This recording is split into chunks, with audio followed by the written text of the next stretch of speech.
Hello, everybody. Welcome to the 11th episode, also the season 2 premiere of the Power Driver podcast. I am your host, Daniel, joined by my other two hosts. It's Berman. And it's Chris.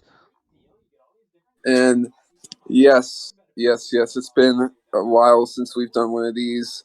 Within the past month, a lot of injuries has happened, a lot of pay-per-views have happened, a lot of wrestling news has happened. So, we got a lot to talk about. So, we're just going to dive right into starting off with the injury list. There have been a lot of wrestlers injured within the past month or so, and I want to list off all of them just so everyone can be aware here. CM Punk, Bryan Danielson, Randy Orton, Samoa Joe, Cody Rhodes, Jungle Boy, Ashton Smith, Lee Johnson, Rhea Ripley, Layla Hirsch, Red Velvet, Sky Blue, The Bunny, Kyle O'Reilly, Bobby Fish, and Adam Cole. That is 18 wrestlers I just listed. If I am missing any, my sincere apologies. But yeah, I don't know what is going on out there in the world of wrestling, but man, oh man, everybody is getting hurt right now as we speak. And Jeff Hardy, of course, is out of action for other reasons. But still, a lot of people are out right now. It's just not good. It's just not good at all. So, with all that being said, I hope everyone involved here can heal up as fast as they humanly possibly can, and we can continue to get some great wrestling from almost all of these individuals, because the majority of the people listed here are genuinely great wrestlers. So, yeah, that's all I really have to say. Yeah, that kind of sucks to me. It's like all these guys could have been on like Money in Bank. Rhea Ripley is one of the biggest ones, and like Adam Cole, Bobby Fish, Kyle O'Reilly, pretty much the Undisputed Era is pretty much out of action right now. It's pretty sucks to me. I hate that a lot of people gets injured. It's probably because of they're trying to compete. WWE and AEW are trying to compete with each other, and pretty much using their own superstars very hard. You know what? Yeah, that's I got one controversial thing to say. CM Punk is such a bad champion. He couldn't handle the power, and that's why he got injured in 2 days or less. Thank you. I like how there are 17 other wrestlers who are injured here. That's the first thing that just pops up on your mind. Oh, he likes doing that. I just like pissing you off, Daniel. It's funny. Yeah.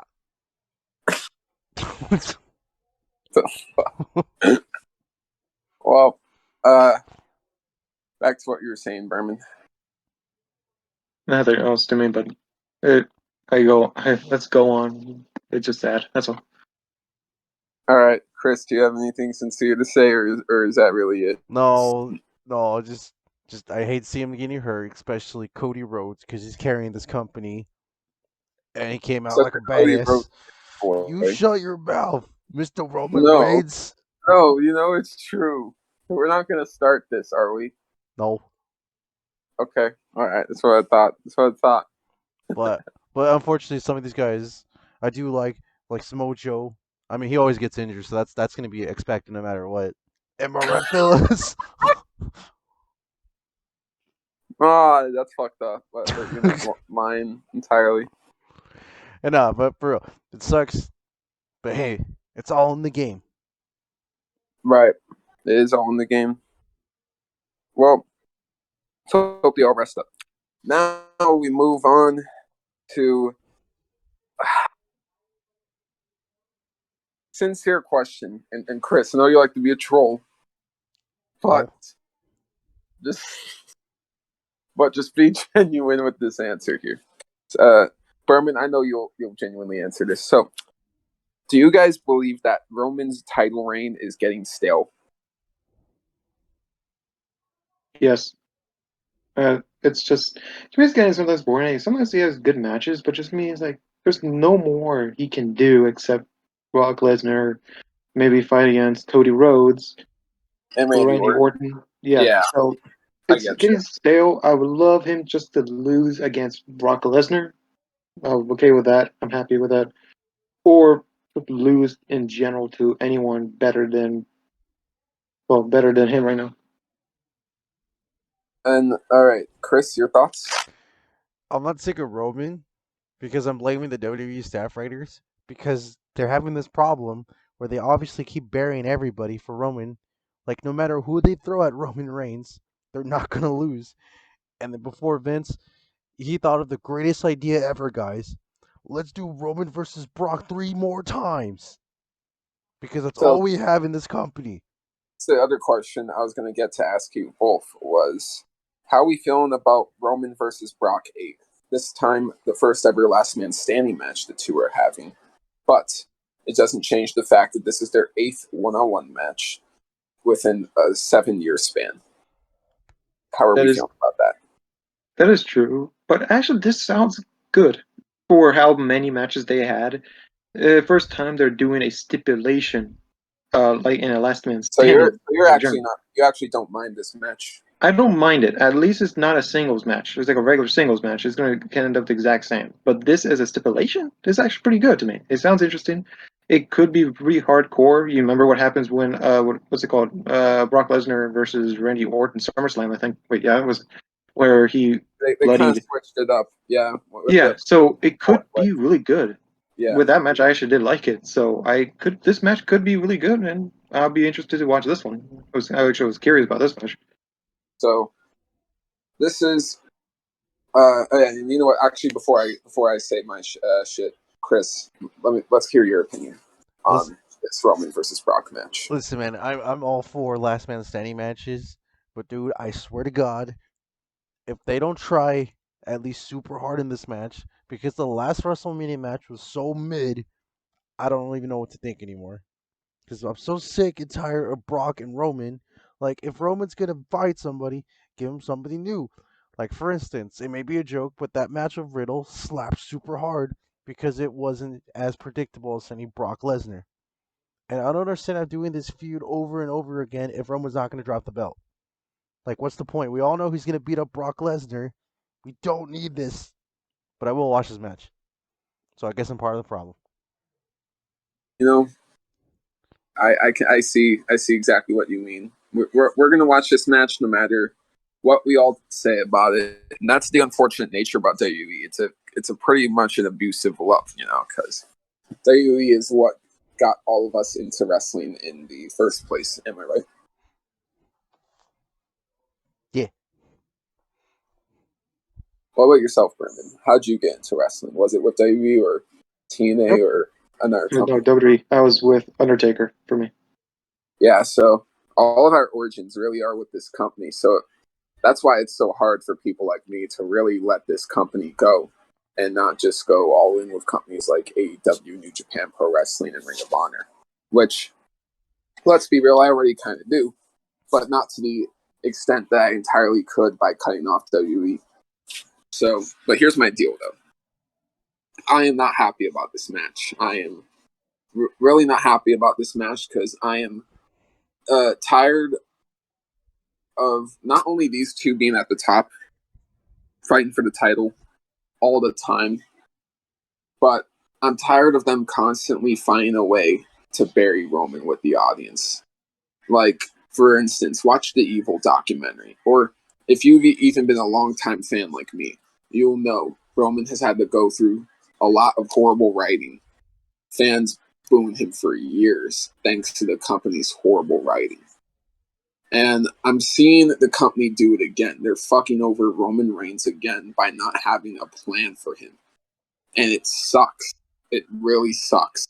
And as for Brock Lesnar, I want to enjoy what I can with Brock Lesnar, but every time I see Brock Lesnar, I just kind of, feel this little, bit of disappointment within myself because, it's like you want something different and you just don't get it.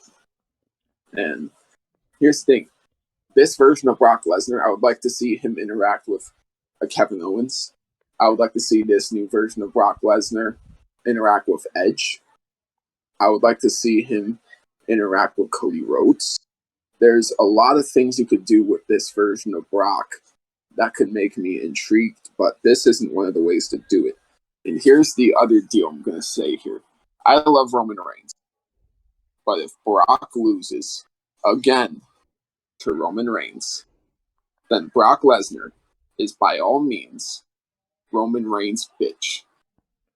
And I'm serious. If Brock Lesnar loses to Roman again, he is certified Roman's bitch boy. That's a fact.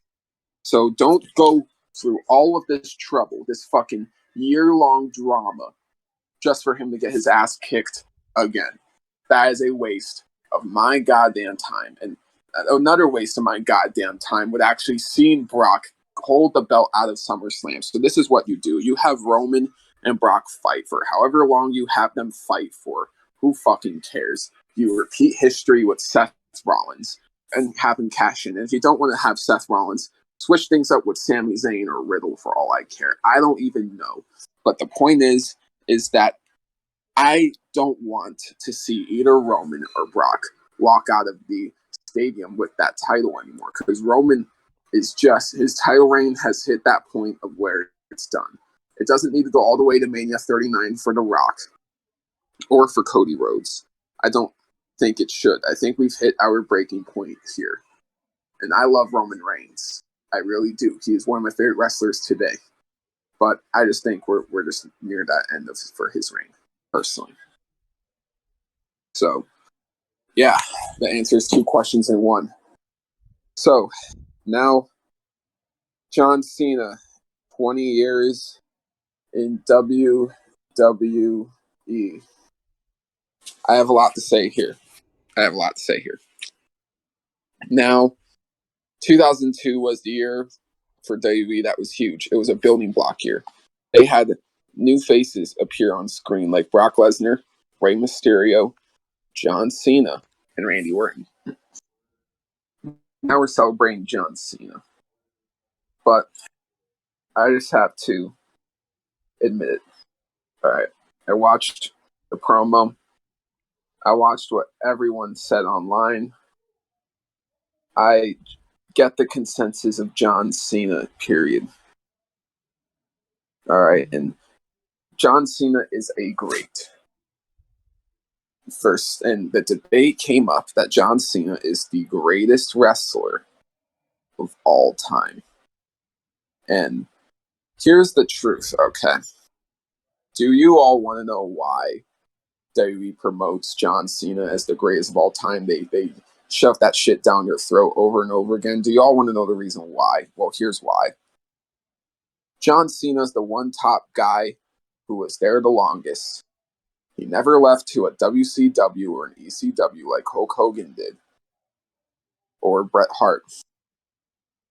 He never really had crazy backstage politics like a Shawn Michaels or a Triple H. He never was only the top guy for probably a good 5 years, then went to Hollywood like The Rock. Cena was the top guy for WWE for over a decade straight, basically. So WWE have nothing but gratitude to show him. He was the one top guy who stuck around for quite a damn while. That is exactly why WWE are going to give him flowers forever. Give him flowers in ways that they're not going to give any other wrestler alive flowers. They have all the wrestlers clap around, have smiles on their faces, looking like absolute big buffoons, all for John Cena. And, you just have the giant speech for him. You have him in multiple segments just telling people never give up. Some really corny shit for the 5-year-olds out there. Hey, that's not Point corny. being, That's not corny. That's some real shit. but no, so this is what I was going to say, though. Even though it's corny to me, to some people, it actually matters. The whole hustle, loyalty, respect, and never give up. The reason why I never fell for all that stuff was because I never really felt that genuine side from John Cena. There's been a lot of guilt over the years, whether it's him making him sign Nikki Bella to a contract. I'm serious. He made her sign a contract on certain things when they were living together, which I'm not going to comment on the details of the contract. I don't really know what that was, but that's just very bizarre behavior in general. And like I said, if you don't believe me, this was literally a thing that happened on one of the WWE reality shows. And basically, Cena kind of made the whole proposal public just for kind of his own good sake. And I don't know. Over the years, I've just gotten a lot of, I just didn't really feel the best on certain things involving John Cena. And I felt like a lot of talent didn't get to, showcase themselves as well as they could have, thanks to people like John Cena. Alex Riley was someone Cena went, and buried. And not just Alex Riley. There are so many names other than Alex Riley, like Zack Ryder, or, like I could go on. I could sit here and go on. I'm not going to, but I could go on. He ruined all the main event credibility out of Rusev back in WWE. And again, I'm not trying to sit here and slander him because everything I'm saying is the truth. He did all of these things. But does this make him a bad person by any means? No. No, this doesn't. It's people are flawed, people make mistakes, shit happens, and I understand it. So, with all that bad being said, I want to also say all the good. I want to say he had a lot of great rivalries and matches over the years. And he was the celebrity, not just wrestler, but the celebrity with the most Make-A-Wish wishes granted in history at 679. So he made over 679 sick kids' wishes, whether it's by meeting him in person or accomplishing something else for them. So that is a very special feat in its own right. And again, the whole never give up shit, and may have been corny for me because I never really, bought that kind of energy. I kind of felt like CM Punk and Randy Orton, even though they were more flawed individuals than a John Cena. I related to those kind of individuals more because I felt like Cena was always trying to wear this mask of perfection, whereas, the people I looked up to never really tried to have that mask of perfection. They just tried to wear a mask that made them personally happy. And yeah, I guess that's what I really have to say about Cena. I will say this. He is a great. I appreciate all the work he has done for the wrestling business, in Peacemaker, in other roles in general. He is a great media star. Again, a great entertainer. You cannot take any of those compliments away from him. But I need to shut this notion down. John Cena is not the best wrestler of all time. When you think about this sport, you think about the Shawn Michaels, the Bret Harts, the Randy Savages, the Kurt Angles, the Eddie Guerreros. If you look me in the eyes and tell me John Cena is a better wrestler than any of those individuals, I will think you are absolutely fucking off your knocker. That is the truth. I will not stand John this slander. Is not the best wrestler of all time. Not even fucking close.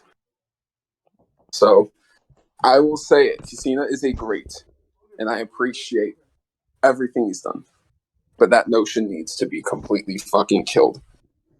Because, oh my god, it's just not the fucking truth. He is not the greatest of all time. And he never will be. For me hearing this guy? First, you go first. Daniel, what are you talking about? You're not going to slander the best man in the franchise, the WWE universe. He is the definition of a classic burger, my guy. You're not going to diss him like that. Why did I diss him? You say he's not the greatest of all time. That is a lie. All your favorites respect him so much, and they thank him all the time on Twitter for inspiration. Okay. You're not dissing him like that. Verba, you go next. You put this man in his place. Listen, I never dissed him. You dissed him by saying he's not one of the GOATs. I said he's a great. He's just not one of the GOATs. That's disrespectful to the HBKs and the Bret Harts. But yeah. All right. So, yeah. I don't know what you're talking about sometimes, but John Cena is definitely a classic burger, what Chris said, and John Cena is a great wrestler. Now, is he great? No, but I give him his respect on a lot of things. He has been a great and Peacemaker, great show. The one who should deserve this whole kind of thing would be Undertaker. I'll completely say that's my personal opinion. Undertaker would be the biggest one who should get this respect, saying he's one of the greatest of all times than John Cena. Again, Undertaker's definitely one of the greatest of all time. Yeah, I feel like comparing John Cena to an Undertaker is exactly why I'm having this conversation. It's just insulting. but I don't give him slack too. That I think he's still great. He's not GOAT, but he is See, a so you're great. basically sharing the same opinion I have. He's great, but he's not GOAT. No, I'm giving him I'm giving him the slack that he has been great on a lot of portions, but sometimes has been falling down a lot and just been a little bit weird. So I don't give him the GOAT moniker, but I will give him a great. I would give him a great sports entertainer. I would say that. Yeah. And listen, The Rock and Randy Orton, they're class acts. They're not just going to go out and say, oh, they're better than this or that individual. But if we're talking straight facts, Randy Orton and The Rock are both better than John Cena. Yep, good point. And that's all I have to say really. That's much about John Cena. I'm happy for him. That's so too, and I'm happy that with his 20-year WWE stuff, and I'm hoping that he maybe comes back for a lot more wrestling if he is possible. And that's all I think I'm going to say for this. Yeah, fair enough. So, Chris, you want to have any last counterpoints before we move on? Nah, I'm okay. Let's move on. Uh, I don't Cool want to down. drag this podcast to just me just like defending John Cena for 40 minutes. all right. Well, now let me let you talk about this next topic first. Logan Paul has signed with WWE. Guys, not only did Cody Rhodes save this company, Logan Paul is going to save this company even harder. Yes. No, but for real though, I know people want to clown on Logan Paul because he's just a YouTuber, and I get it, But if you saw that WrestleMania match with him and Rey Mysterio and The Miz, the guy can actually wrestle. He's good on the mic, and he's a good heel. And Bad Bunny was besides, better though, if we're all being oh quite my honest. God, nobody cares about Bad Bunny. What are you, 12?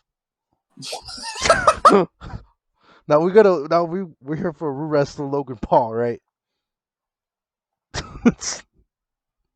No, but for real though, the guy's he fits in great. I mean, he's not going to be like the greatest or whatever, but he's definitely going to be like a mid carder, and it's going to bring like more like normal people into wrestling, if anything. So probably give it like more of a boost, and hopefully like it gets more attention for WWE. So it's pretty smart on them too.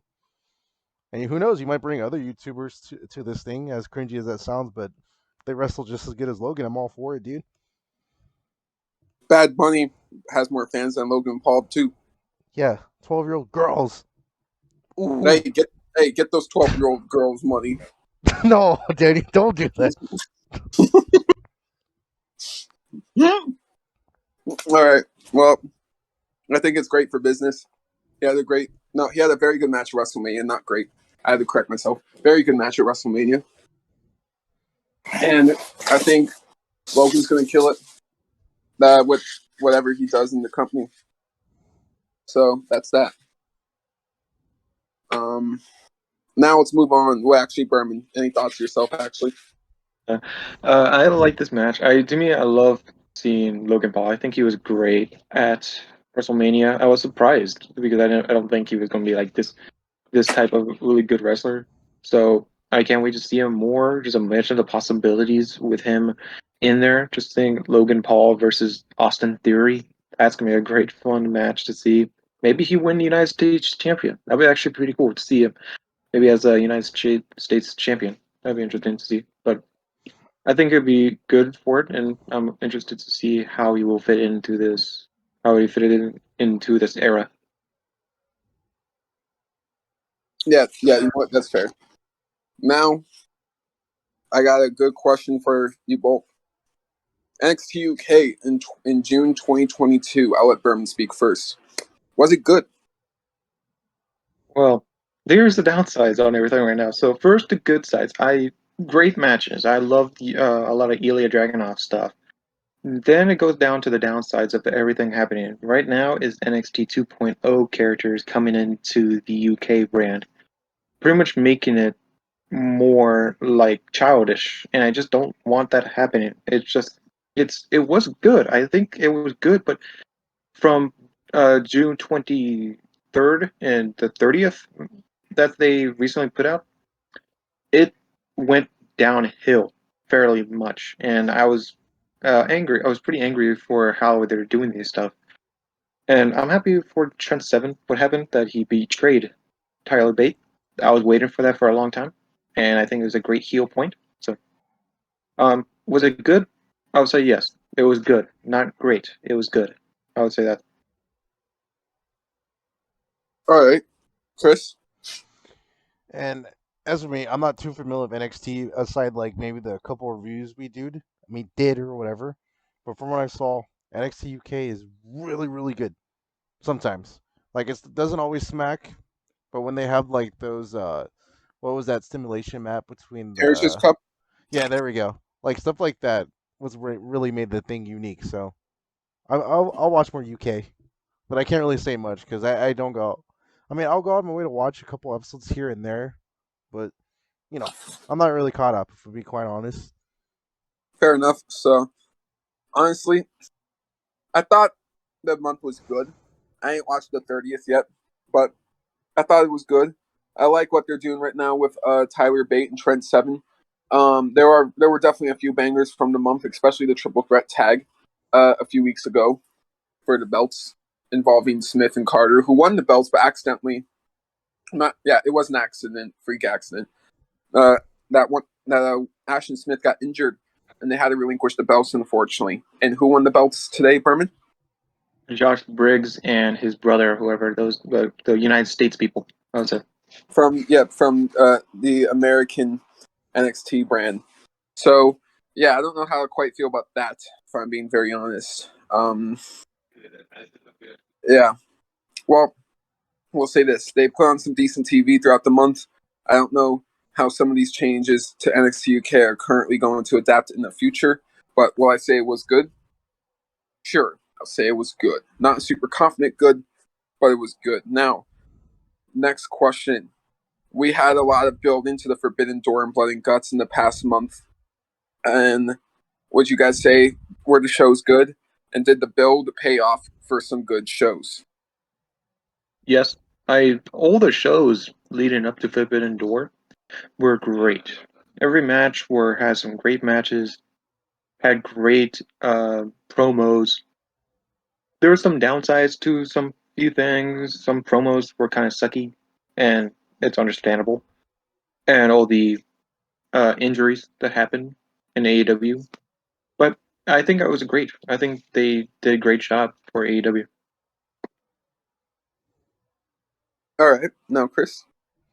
Mm, like I said, I can't really give too much. I know I sound like a broken record at this point, but honestly, for whatever NXT has coming, like new titles or Oh, whatever, we're talking about AEW.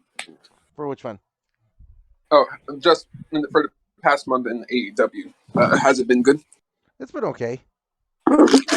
Like it's not like great or anything. I mean, sometimes the promos just don't hit, and as much as I like the Young Bucks, the promos are still incredibly cringe. Always. No, like 10% of the time it's great. Yeah, only 10% of the time. And then as for the Double or Nothing, I guess the only good positive thing I could say for like the past one, we're not doing this Sammy feud with the the TNT title anymore. So that's great. We're gonna give it back some legitimacy, and then other than AEW's been okay. The New Japan stuff has been kind of hit or miss for me, if I'm being quite honest. But when it does hit, it hits, and when it misses, my God, or sorry, by God, It misses. it misses. But Ooh. yeah, it's been okay. It's been like okay, but it's I because think it's Oh, wait, sorry. Oh no, you're good. I'm just mostly blaming the injuries and stuff. It's been Mm, kind of messing with the product. I agree with you on that. But I think the show's having good despite the injury bugs and everything. And I think they were able to put on some solid quality matches throughout the month. And yeah, you know what? The promos throughout the month were not very good, I must admit, but the match quality was very good in this past month. So, with all that being said, was it good? I'll say yes as well. Now, fine. Now, here's another good question for you guys. It, does AEW currently feel lost without its big stars? And does WWE currently feel lost without some of its big stars? For AEW, I think yes and no because they're trying to push some of the newer people, like Konosuke, which is I'm hoping that they move him up a lot more. They are trying to push more of the newer people into their stuff to become bigger stars, and I'm hoping that's the case. But then there's the no that yes, they probably are losing a lot of these things because of people love pretty much watching the show mainly for the CM Punks, all these all these people that they love, the Kyle O'Reillys, the Bobby Fishes, and the Adam Coles. So people kind of feeling lost with that. And same with AEW. That's Randy Orton's, Cody Rhodes. It's it's over the place. Pretty much both AEW and WWE right now are kind of in the same places.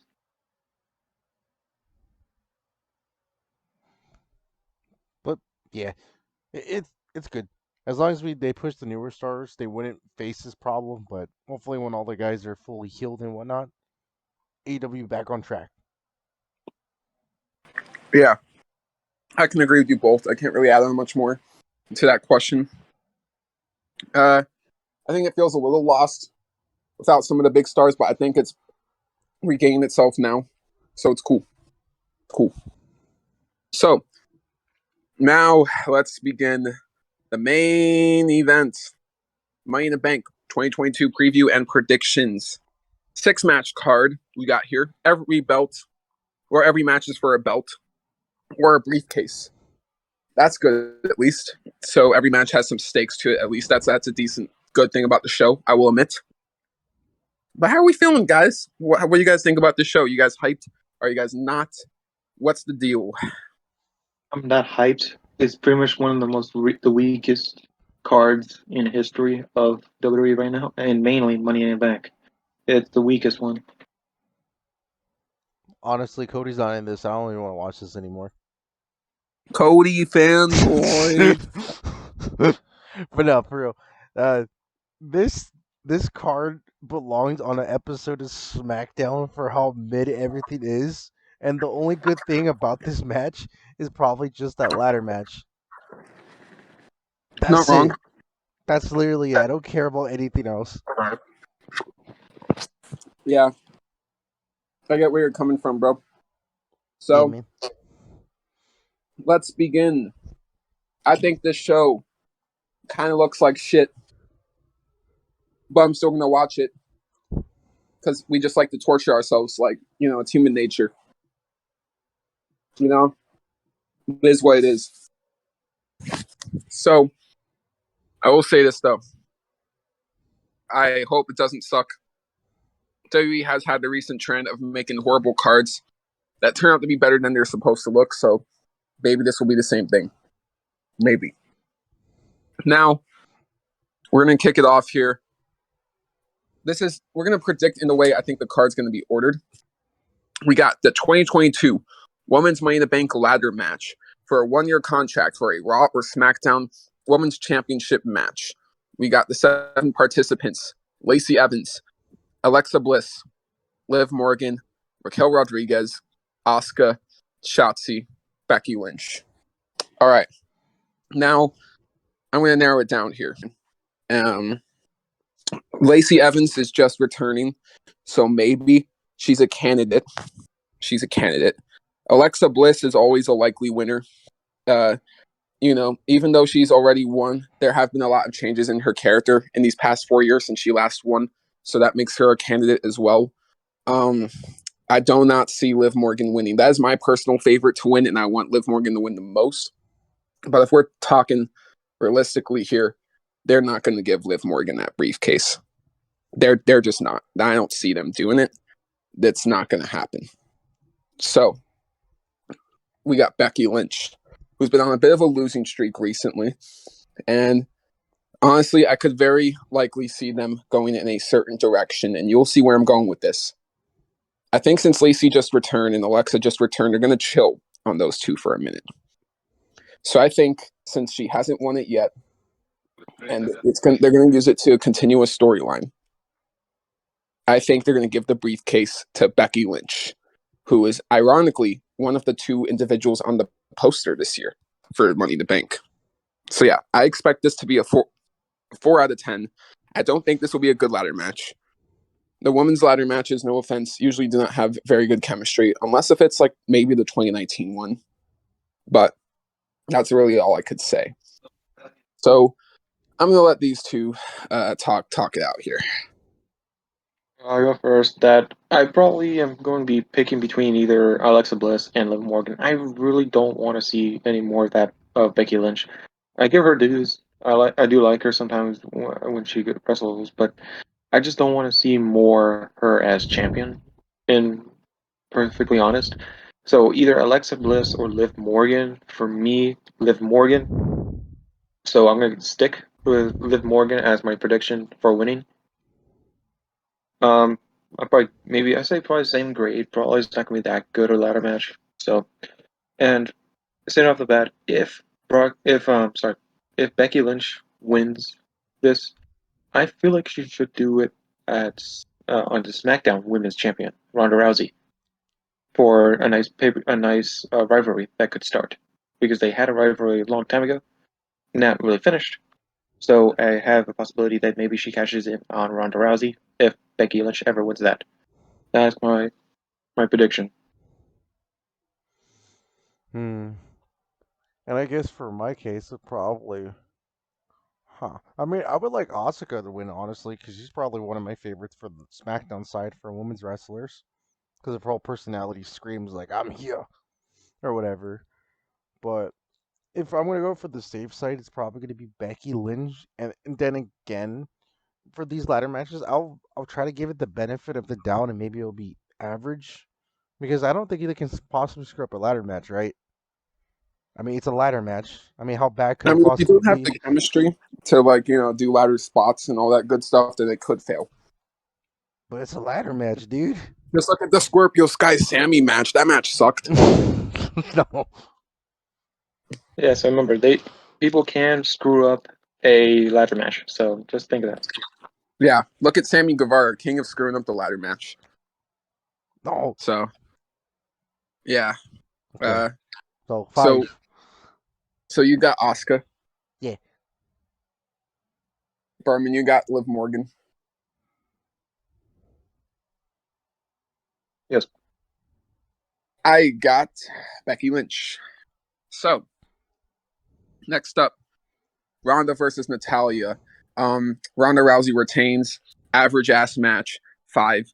Berman, your turn. Probably the same. Ronda Rousey wins, and it should be a 5. And this is why I said 4.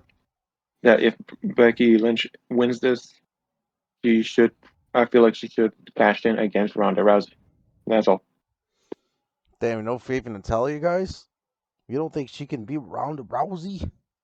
Nope. You know, you're right. This isn't even a competition. This is just going to be a squash, if anything. So I'm going to give it a 3. How predictable this match is going to end. Next up, United States Championship match. Theory versus Bobby Lashley. I expect a good to great match here, like a 7 or an 8. The story has been very dumb, though. Theory has been jealous of Lashley's presentation on Raw and wants to be a bigger star than the veteran, I guess you could say. So Lashley wants to shut the dumb rookie up, or the mouthy rookie up, and wants to take that United States title. That's a very simple way of explaining this story here, if there is any. But it will be a good match, definitely. I think it will be. As long as there's no screwy finish or nothing like that, which I don't think there will be, especially if we're trying to build Theory up against John Cena, then we got to give him a clean, strong win here. against Bobby Lashley to make him believable against a John Cena, if we're all being quite honest. So, yeah, that makes my prediction quite obvious, ladies and gentlemen. I think Theory is retaining this title. For me, I I like this. It's just gonna be a good match. I feel like it's probably gonna be around a 7.5 for this match. Now, this is my personal opinion. It's not because I care who's gonna be facing John Cena or anything. It's just because I like him more than the other. I want Bobby Lashley to win, so that's my prediction for that. For that. And then as for me, I'd probably go with the Austin Theory since they're doing this whole beef of John Cena for the next major event. So most likely Austin Theory, but I think it's going to be decent. I like Bobby at Lashley, and Austin Theory isn't too bad, so I'll give it like a 6. It'll be above average.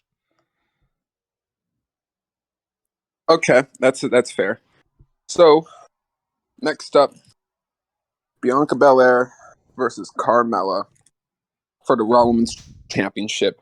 I feel like this is going to be of a similar quality to the SmackDown Women's Championship. I think it's going to be an average, basic ass match. I don't think it's going to do anything too crazy or too special. I don't think it'll suck though. I don't think it'll suck. I just think it'll be average.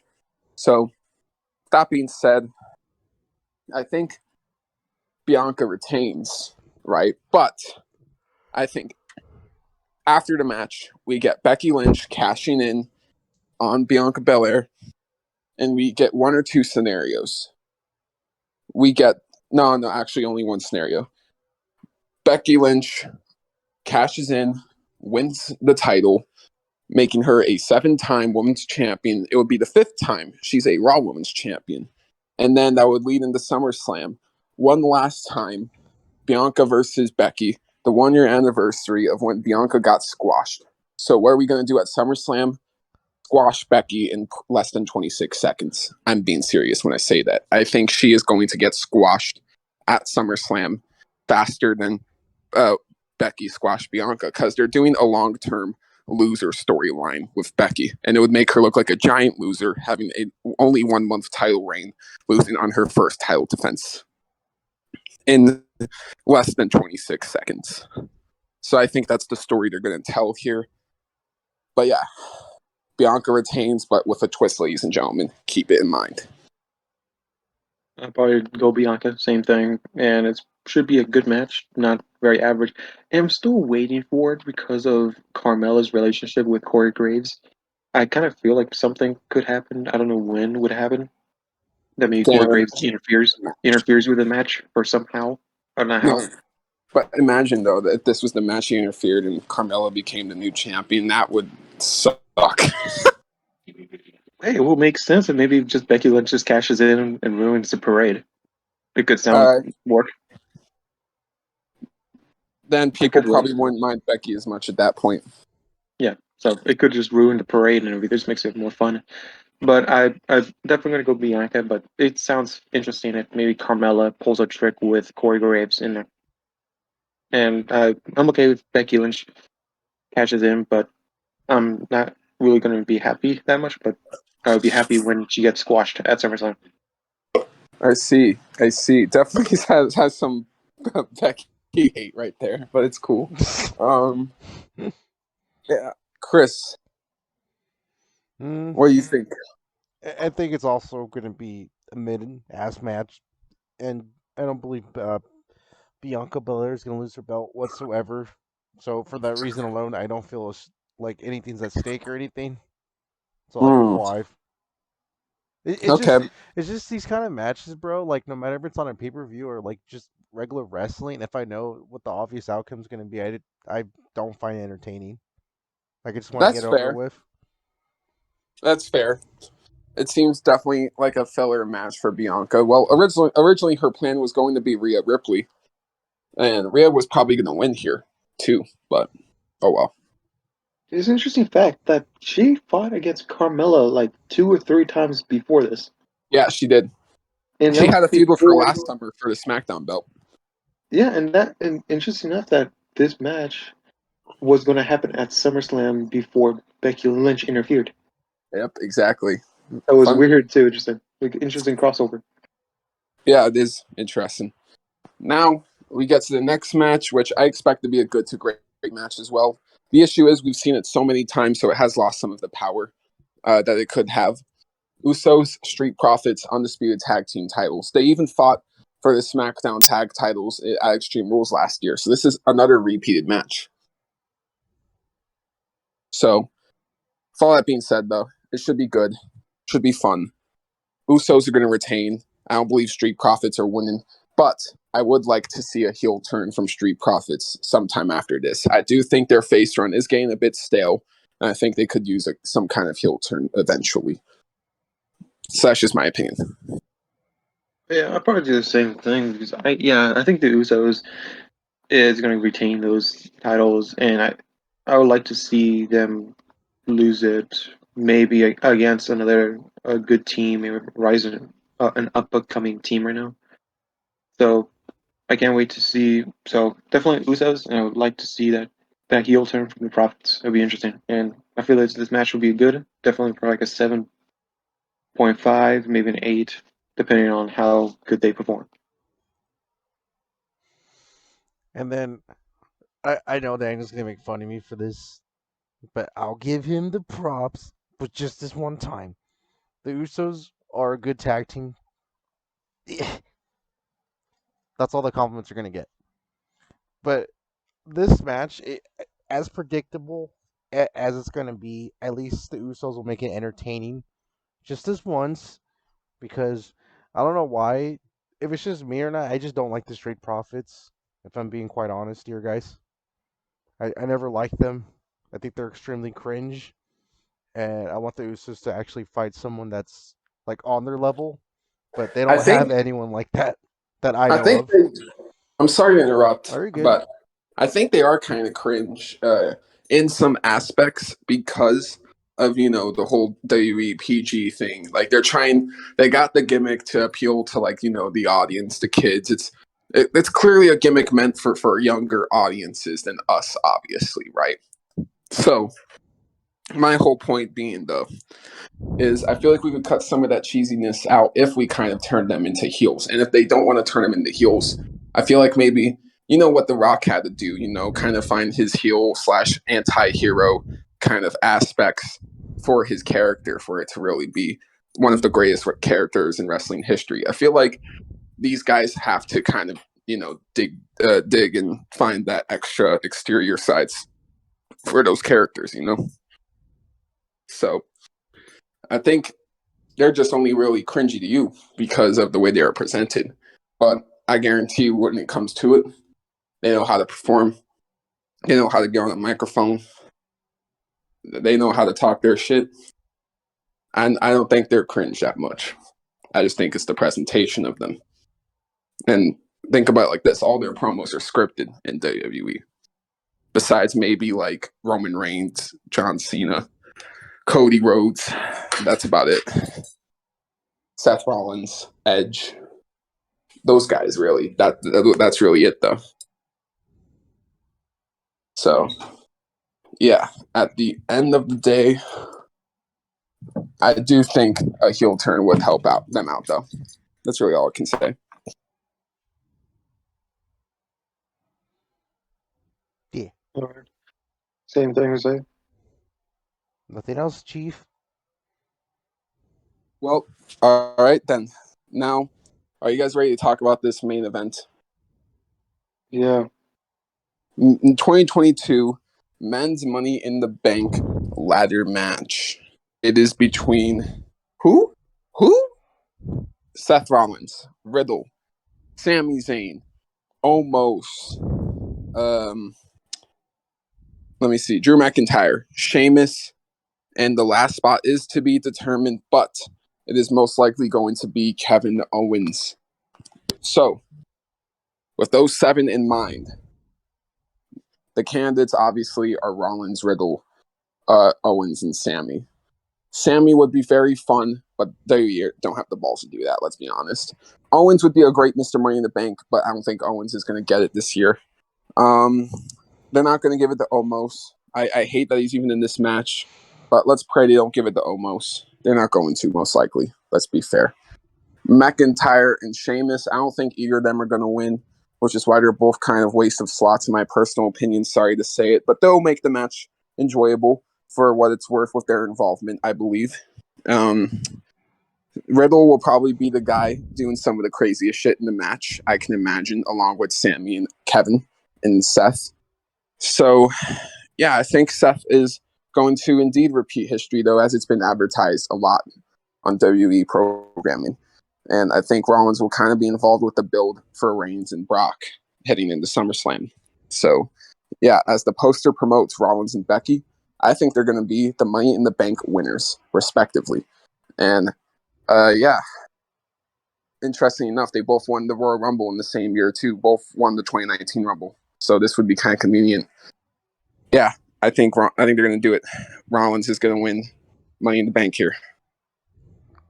I'd probably say the same thing. I love Seth, and I love that cash in. I still remember to this day, greatest cash in ever, and I can't wait to see that repeat again. And I'm hoping he does win that championship, and it'd be cool to see him as champion again. So it should be a good match. I don't. It might be a little bit off. It's probably, I say off the bat, Riddle is filling it in for Randy Orton for being like he's going to do RKO's off the ladder, off jumping stuff. He's going to do RKO's out of nowhere in that match completely. It'll be interesting to see how he does that stuff. It'd probably be pretty good. I'd probably give it around expectations of around a 7, maybe 7.5 or so.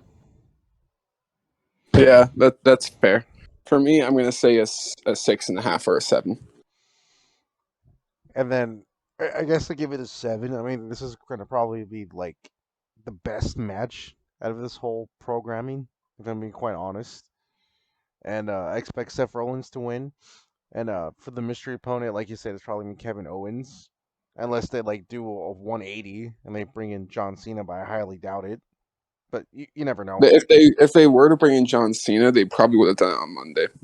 Or they're saving it because they It know could there's be so. unexpected. It could be really like what happened with Brock Lesnar. Oh God, what if it's Brock Lesnar? Oh God, what if it's That would be Brock? so bad. It's Brock Lesnar.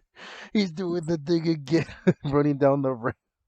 Dude, if that history repeats, I would actually cry. No, John Like Cena could be a good idea. that would be what makes a grown man expose some tears, bro. I'm being serious. Don't do it. That's evil. Yeah, I think John Cena could do it more than anyone. John Cena could just run down a ring and say, "Yeah, I'm here now." Brock and Cena, those options would be so evil. It could be interesting. Back to what Chris was in. Oh no, that was it. Okay. Just Who a do you very think's winning average. this? Seth Rollins, unless the mystery opponent is John Cena, obviously, or shit, Brock Lesnar, because So Brock. I think the show will be decent, nothing special. I think it's gonna be a 6 out of 10. Yeah, probably saying the same thing. It's gonna be one of the weakest shows out of all the WWE pay-per-views that happened. Yeah, I agree. What do you think, Chris? I'm gonna give this pay per view a 5 because maybe there's like 2 good matches out of everything else, so it's gonna be very mediocre. But I could be Okay, wrong. I see. Well, it's been our podcast. Thank you all so much for watching. I've been Daniel, I've been Berman. I mean, Chris. and we'll see you all in the next one. Take it easy.